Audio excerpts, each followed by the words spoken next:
Gloire au Seigneur. Ce matin, je vous propose une lecture dans Hébreux au chapitre 11. Hébreux au chapitre 11, et nous allons lire à partir du verset 32.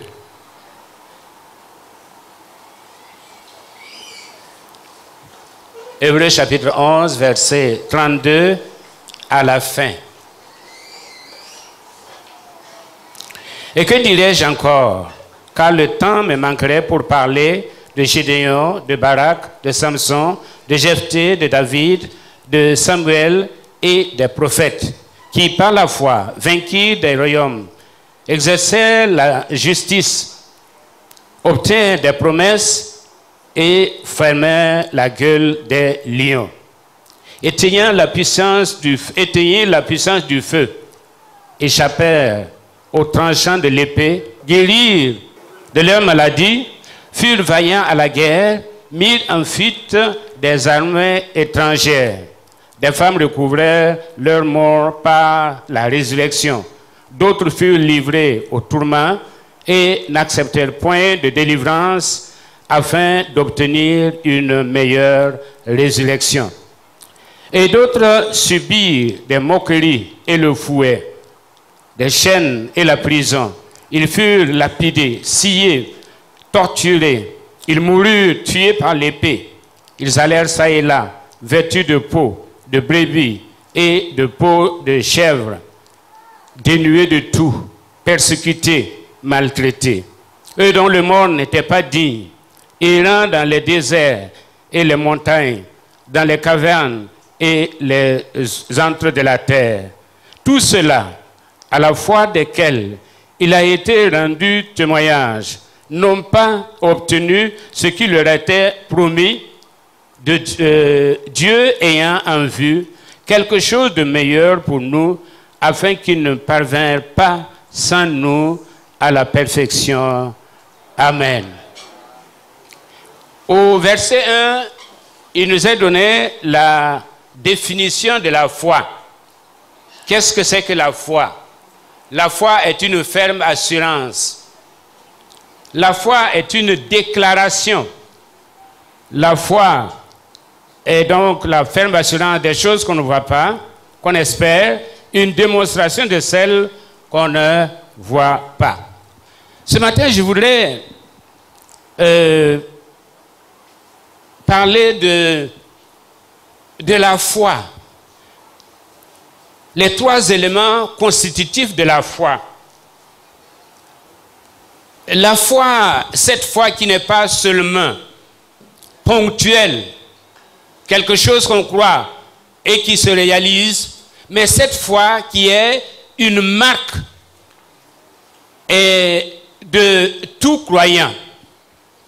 La foi qui est le fondement de la vie chrétienne.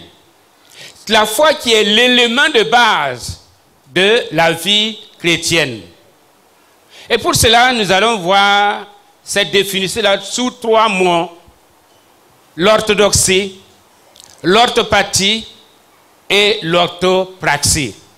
Peut-être que ça c'est notre jargon à nous, le jargon des théologiens, mais nous allons nous expliquer. Qu'est-ce que c'est que l'orthodoxie? Quand on parle de l'orthodoxie de la foi, il y a à peu près 3 ou 4 choses, mais je retiens seulement 3. Il y a d'abord la parole de Dieu. La foi vient de ce qu'on entend, et ce qu'on entend vient de la parole de Dieu. La foi, en tant qu'élément de base de notre vie chrétienne, vient de la parole de Dieu. Non pas des imaginations, non pas des histoires, mais de la parole de Dieu. Cette parole qui nous a été donnée par le Saint-Esprit à travers des auteurs différents, eh bien cette parole constitue la base de notre foi. Et c'est pourquoi Jésus, même quand il était sur la terre, il disait: il est écrit, il est écrit, se référant à l'écriture, se référant à la parole de Dieu, se référant à ce que Dieu a dit. Et c'est ce que Dieu a dit qui constitue la base de nos convictions, la base de notre marche avec Dieu et l'élément fondateur de l'intérieur qui s'exprime par l'extérieur. Donc il y a la parole de Dieu. Et nul ne peut dire qu'il est chrétien s'il ignore la parole de Dieu. Et nul ne peut dire qu'il a vaincu le malin s'il ignore la parole de Dieu. C'est pourquoi la Bible nous exhorte à lire. Et c'est pourquoi Dieu avait dit à Josué que cette parole ne s'éloigne point de ta bouche. Médite-le. Parlant de ce livre, que ce livre ne s'éloigne point de ta bouche, médite-le jour et nuit. Il n'y a pas de miracle. Il n'y a que si nous lisons quotidiennement la parole de Dieu, elle s'intègre dans notre vie et elle produit des fruits dignes de la repentance. Alors, la parole de Dieu. Ensuite, il y a la doctrine. La doctrine. Une église sans doctrine est une église, est un potentiel, c'est une église à potentiel criminel. Une église sans doctrine. Si vous allez là où il n'y a pas de doctrine, on ne vous dit pas, voilà ce que nous croyons. Et que de dimanche en dimanche, ça change. Vous n'êtes pas en sécurité. Pas du tout. Il faut une certaine doctrine. En tout cas, dans les assemblées de Dieu, nous avons les 12 points doctrinaux, ce que nous croyons, qui constitue la base de l'Église, et ce que nous croyons est tiré de la parole de Dieu et sert vraiment de fondement à toute l'Église et à tous les chrétiens. Il faut une certaine doctrine. C'est pourquoi dès la première Église, il y avait ce qu'on appelait le symbole des apôtres. Et le symbole des apôtres résumait quelque peu ce que les premiers chrétiens croyaient, ce que les apôtres croyaient et ce qu'ils ont promulgué. Dans l'orthodoxie, il y a la doctrine. Qu'est-ce que vous croyez? Quels sont les fondements fondements doctrinaux de votre mouvement? Et cette doctrine, non seulement nous tient ensemble, mais cette doctrine nous permet vraiment de bénéficier de toutes les promesses de Dieu et d'être sauvegardés par la présence de Dieu. En plus de la doctrine, il y a le passé. Il y a ce qu'on appelle l'héritage. L'héritage. L'héritage est très important, ou le passé. Une église sans passé ou sans l'histoire est une église sans âme. Il faut que chacun puisse dire, nous venons de là, voilà ce qui nous sert de repère dans le passé. Pour le peuple d'Israël, il était question d'étiologie. Les étiologies sont des événements ou en tout cas une place ou en tout cas un nom qui indique l'histoire du groupe ou de la famille. Il y avait les étiologies légendaires, c'est-à-dire qui racontent l'histoire du peuple. Et par exemple les pierres dans le Jourdain, c'est des étiologies légendaires, de manière à ce que quand les enfants posent la question, qu'on puisse dire à telle date précise, nous avons passé le Jourdain ici. Voilà la preuve historique de l'action de Dieu dans notre vie. Ensuite, il y a ce qu'on appelle les étiologies significatives. Et ça s'annonce par Et ceci veut dire. Ceci veut dire.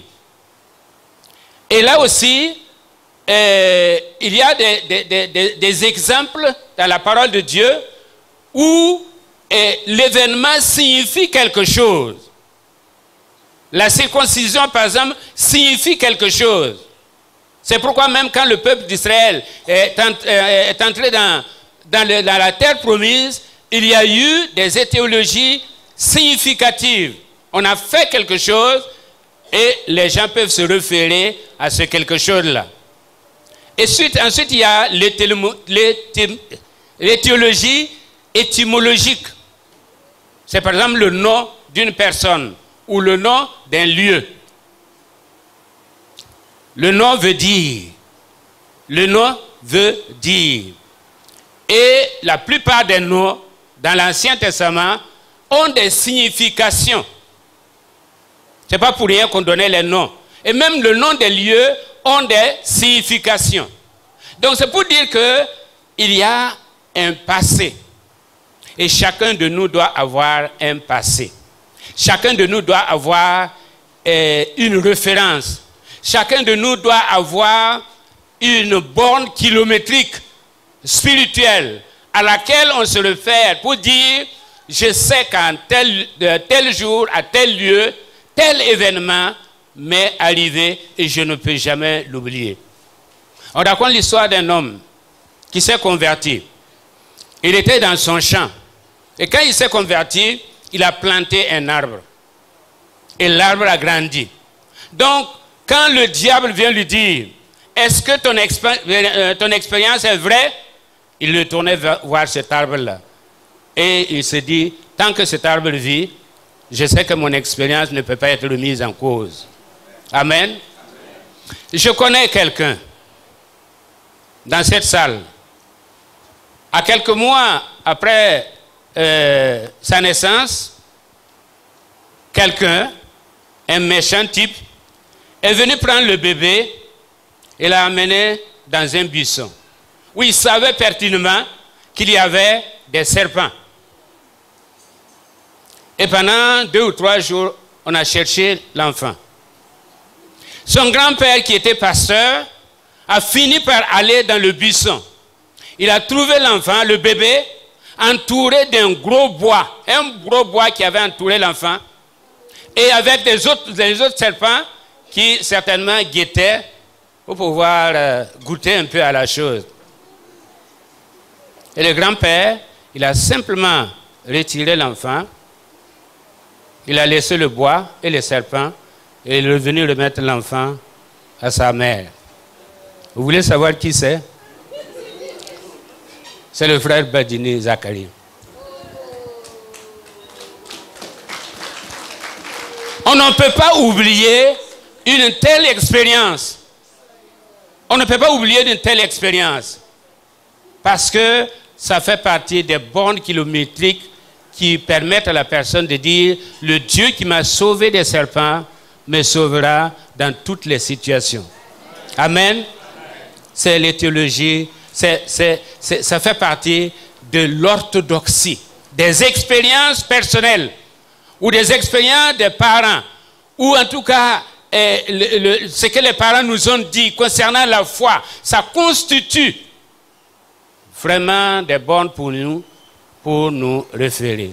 Jeunes gens, vous n'êtes pas venus, vous n'êtes pas issus de n'importe où sans histoire. Vous avez une histoire. Et vous voulez vous faire une histoire.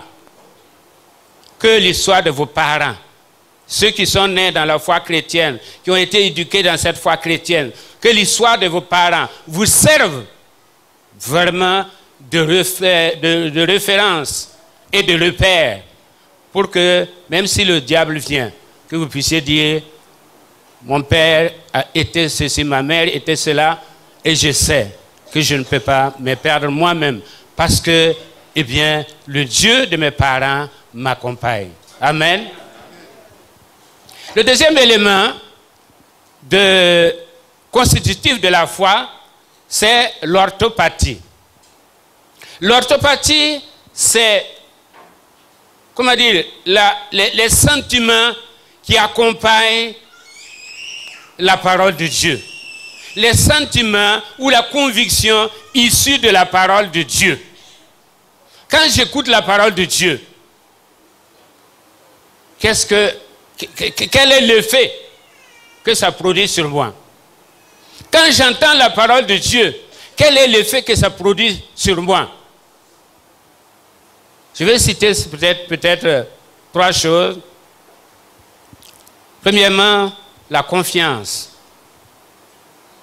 En anglais, on l'appelle ça le feeling. Le feeling qui accompagne la parole de Dieu. Et la première chose que nous ressentons, ce soit une confiance ou une méfiance. Mais en tant qu'enfant de Dieu, nous ressentons de la confiance. La foi vient de ce qu'on entend et ce qu'on entend vient de la parole de Dieu. Donc, il y a une certaine confiance en Dieu. Comme on l'a cité ici, Ésaïe 40, verset 31, « Mais ceux qui se confient en l'Éternel, ils prennent leur envol. Ils marchent et ne se fatiguent point, etc. » Ceux qui se confient en l'Éternel. On ne peut pas être chrétien sans avoir confiance en Dieu. Et si on a confiance en Dieu, eh bien, on ne va pas se promener de gauche à droite. Si on a confiance en Dieu, on ne va pas vraiment paniquer dans la situation. Si on a confiance en Dieu, on ne va pas vraiment s'attrisser outre mesure quand il y a un événement dans notre vie, quand il y a une épreuve. Parce que nous savons que même si nous traversons la vallée de l'ombre de la mort, il est avec nous. Amen. Il est avec nous. La parole de Dieu doit nous conduire à avoir confiance totale en Dieu. C'est pourquoi les 3 Hébreux, quand on leur a dit, vous êtes adorés, le roi et les divinités, ils ont dit, même si notre Dieu ne nous délivre pas, nous n'allons pas adorer ces divinités-là. Ils avaient confiance en Dieu. Daniel avait confiance en Dieu. Et aujourd'hui, jeunes gens, est-ce que vous avez assez confiance en Dieu? Est-ce que vous avez assez confiance en Dieu? Que Dieu vous trouvera le mari qu'il faut. Que Dieu vous trouvera la femme qu'il faut. Que Dieu vous trouvera l'emploi qu'il faut. Je ne t'abandonnerai pas, je ne te délaisserai point. C'est sa parole. Et à partir de cette parole-là, nous pouvons avoir confiance en Dieu. La différence entre les chrétiens, ce n'est pas une différence de dose de baptême du Saint-Esprit, mais c'est une différence dans la confiance qu'on place en un Dieu qui est digne de confiance. Amen. C'est pourquoi ceux qui ont confiance en Dieu, eh bien, les choses se passent. Le Dieu en qui ils se sont confiés, il déblaye le chemin, il le fait passer, il fait arriver des choses dans leur vie. Mais ceux qui manquent de confiance, eh bien, c'est comme un désert qui se dessèche de jour en jour. Ayons confiance en Dieu. Ayons confiance en Dieu. Quelle que soit la situation, ayons confiance en Dieu. Si Dieu ne peut pas, qui va pouvoir? Si Dieu ne le fait pas, qui va le faire? Qui va le faire? Mais Dieu le fera. Par amour pour nous. Parce qu'il nous aime, il le fera. La deuxième chose, c'est l'amour. Dans l'autre partie, c'est l'amour. Celui qui a connu Dieu, Dieu qui est amour, il ne peut pas haïr quelqu'un d'autre. Amen. Et l'apôtre Jean dira, eh bien, si quelqu'un dit qu'il aime Dieu, qu'il connaît Dieu, et qu'il haït son frère, il est un meurtrier. La chose qui nous vient, c'est parce que, comment dire, quand on dure un peu dans la foi, il y a des parasites qui se développent. Autrement dit, le premier jour de votre conversion, ou le premier jour de baptême du Saint-Esprit, vous aimez tout le monde. N'est-ce pas? Vous aimez tout le monde est bon. Jusqu'à ce que quelqu'un vous piétine, hein, vous marchez sur le pied, et vous dites celui-ci là, il n'est pas du royaume des cieux, il n'est pas chrétien. Donc il faut le haïr. Non, il est chrétien. Il est arrivé seulement qu'il vous a piétiné, ça ne veut pas dire qu'il n'est pas chrétien. L'amour. En ceci, tous connaîtront que vous êtes mes enfants, si vous vous aimez les uns les autres. Amen.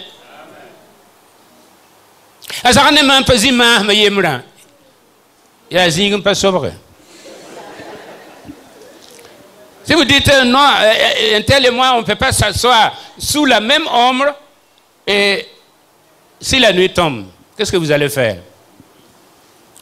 Donc, nous sommes appelés, comme quelqu'un disait, en fait, il n'y a pas de racisme.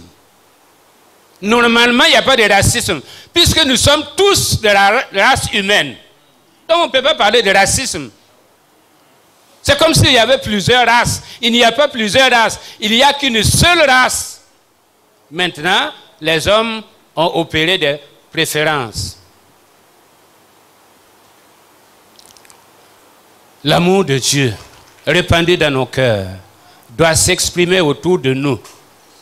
Et l'amour de Dieu, et l'amour que nous manifestons, fera en sorte qu'on sache que nous sommes enfants de Dieu, que nous sommes mis à part, que nous sommes d'une certaine, enfin, d'une famille différente. N'insultons pas notre père en haïssant notre frère. Non. Quelqu'un disait, si Dieu est mon père, si Dieu est mon père, l'homme que je vois est mon frère. Amen. L'homme que je vois est mon frère.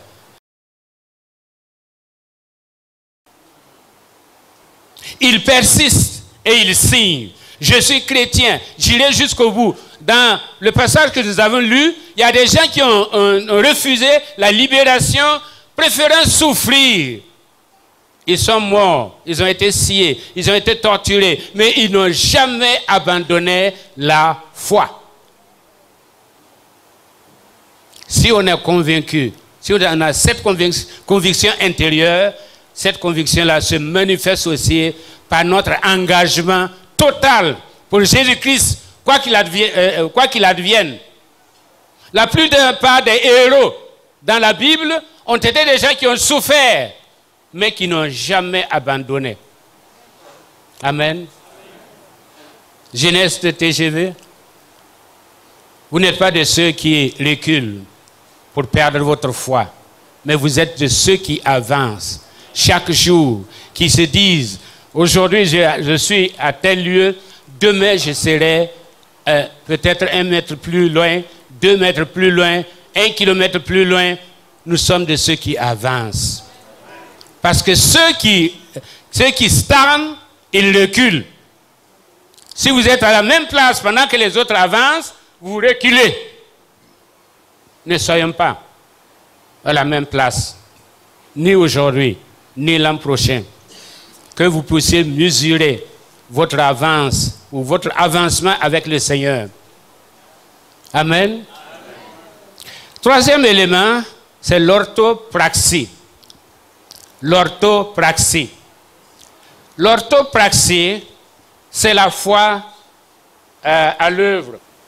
Et dans l'orthopraxie, il y a le service, il y a le témoignage.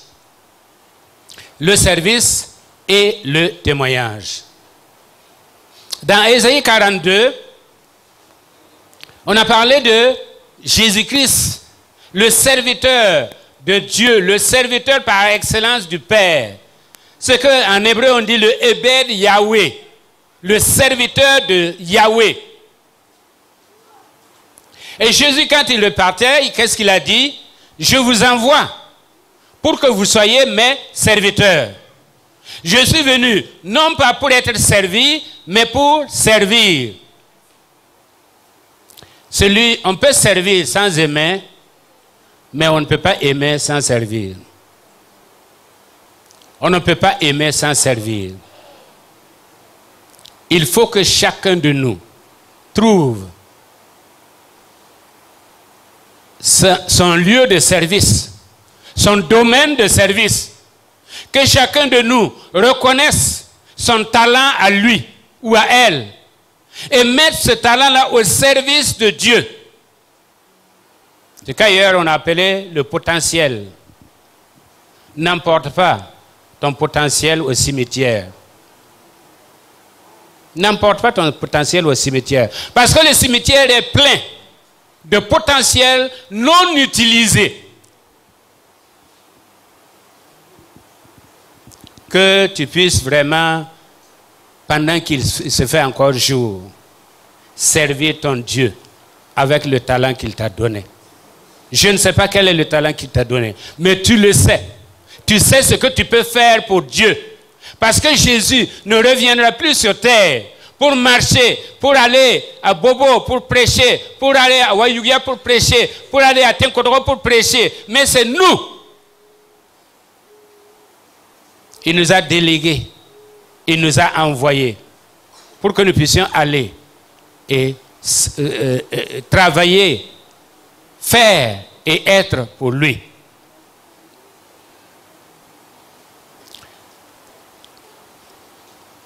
Il y a des gens dans cette église, vous n'avez pas besoin de leur demander quoi que ce soit. Ils sont disponibles et serviables. Mais il y a d'autres aussi, il y a Nissa Mbouin ici. Il y a des gens qui ressemblent à des ânes. Tant que tu ne frappes pas là, ça ne bouge pas. Dieu n'a pas besoin de ces serviteurs ânes là. Il a besoin des serviteurs cheval. Amen. Que ce que nous voyons et que nous pouvons faire, n'attendons pas que quelqu'un d'autre vienne le faire. Parce que nous avons raté l'occasion d'être bénis par Dieu.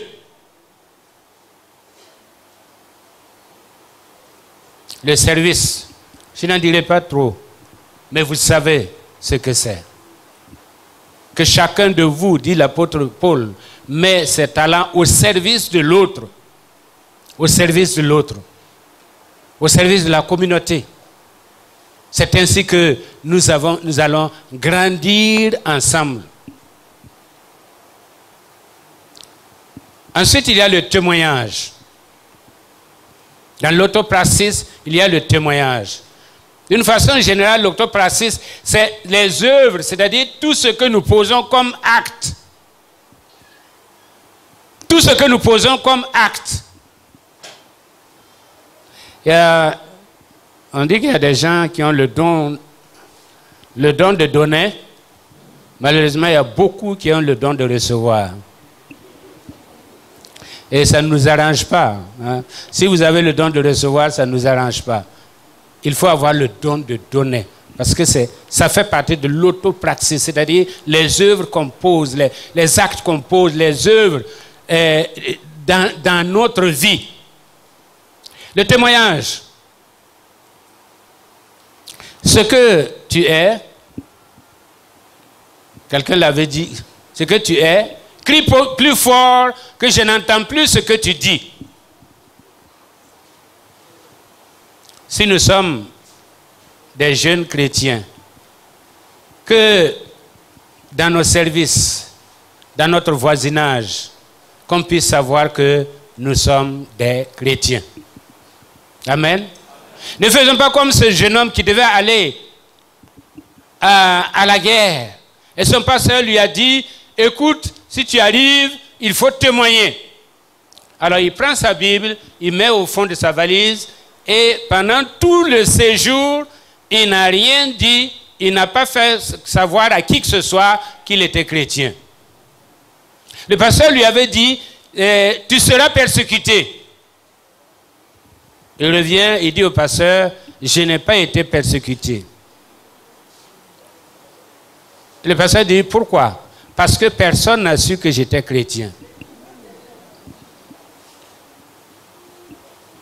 Le témoignage. Parce que nous sommes d'abord, nous montrons que nous sommes chrétiens. Quand il y a une décision à prendre, nous montrons que nous sommes chrétiens. dans la corruption, nous montrons que nous sommes chrétiens. Hein? Dans nos affaires, nous payons nos impôts pour montrer que nous sommes chrétiens. Parce que les échos nous reviennent. Des gens qui sont dans les affaires et qui, en tout cas, l'État dit de certaines personnes, il n'appartient pas à votre communauté. Parce qu'il n'est pas comme vous. Pourquoi? Parce qu'on ne respecte pas, on ne donne pas à César ce qui est à César et à Dieu ce qui est à Dieu. On confond les deux. Et on ne peut plus rendre témoignage. Parce que ce que nous sommes crie plus fort qu'on n'entend plus ce que nous disons. Si nous sommes chrétiens, si nous sommes constants, même si nous n'ouvrons pas la bouche, on saura que celui-ci-là, il est différent. Amen. Dans le film Fireproof que vous avez vu, eh bien, la femme a vu dans son mari la transformation qui s'est opérée. Le mari n'a rien dit à la femme. Il s'est converti. Il n'a rien dit à sa femme. Mais la façon, il a été transformé. Avant, il ne lavait pas les plats. Maintenant, il lave les plats. Merci, Seigneur, pour les hommes qui lavent les plats.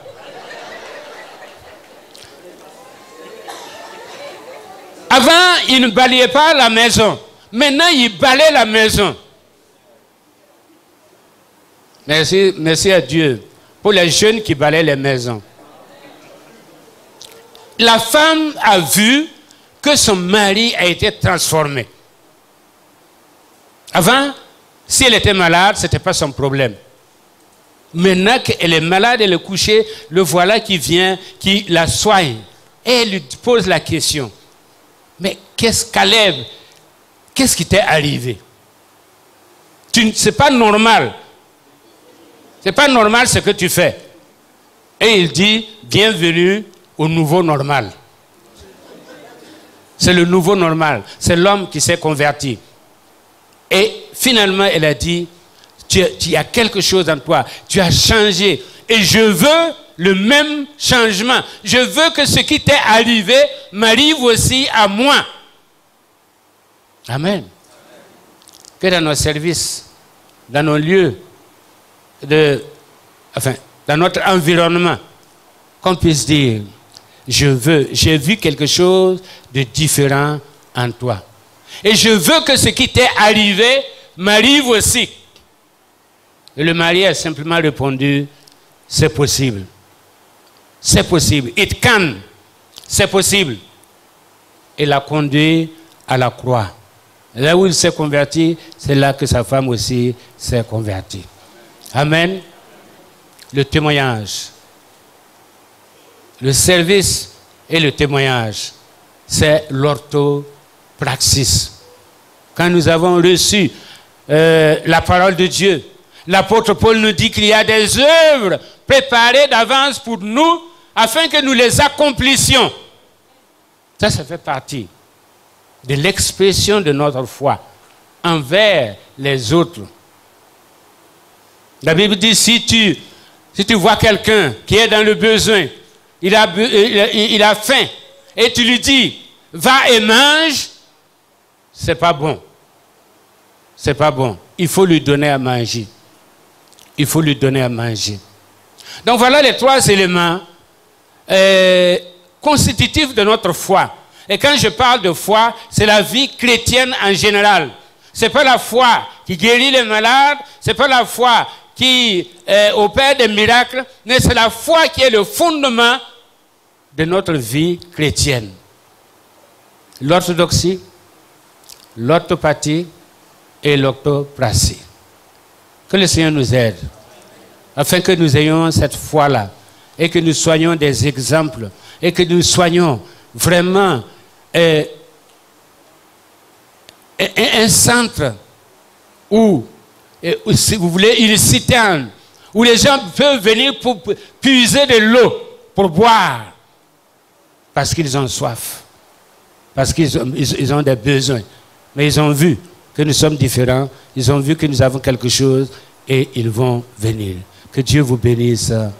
Amen.